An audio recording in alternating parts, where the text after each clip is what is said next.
आज का हितोपदेश इस विचार श्रृंखला के अंतर्गत विद्वज्जनों के प्रति, विद्वज्जनों के समक्ष सेवा से मेवा की प्राप्ति होती है, इस विषय पर हम अपना विचार प्रस्तुत कर रहे हैं। हमारे शास्त्रों में बताया गया है कि सेवा धर्मो परम गहनम योगिनाम अप्यगम्यम। सेवा धर्म बड़ा ही कठिन है, योगिनाम अप्यगम्यम, योगियों के द्वारा भी यह अगम्य है।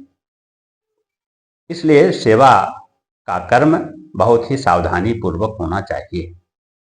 हम किसी के पास कुछ चीज प्राप्त करने के लिए जाते हैं तो हमें सेवा भाव से जाना चाहिए, अहंकार के भाव से नहीं जाना चाहिए। यदि हम अहंकार के भाव से जाते हैं तो हमें वस्तु की प्राप्ति नहीं हो सकती।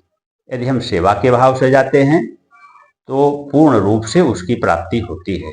इसलिए सेवा के महत्व को समझ करके हमें अपने जीवन में धारण करना चाहिए। हम आजकल देखते हैं बड़े बड़े शहरों में या गांव में जिनके पास पैसा अधिक है, वो अपने घर में नौकर रख लेते हैं। नौकर दिन भर उनका काम करता रहता है, सेवा का काम करता है, खाना बनाना, बर्तन साफ करना, घर की सफाई करना, कपड़ों को साफ करना, यह सब कुछ वह बेचारा करता है। फिर भी घर का मालिक शाम को 2-4 बात उसको सुनाता रहता है। यह सेवा धर्म है, ऐसा नहीं होना चाहिए। हम जिससे कार्य करा रहे हैं, जो सेवा का कार्य कर रहा है, उसको भी परिवार के एक सदस्य के रूप में मानकर व्यवहार करना चाहिए। दिन भर बेचारा काम करता है, लेकिन फिर भी थोड़ा सा भी अगर गिलास यहाँ से नहीं हटाया, फिर भी उसके ऊपर डांट पड़ने लगती है।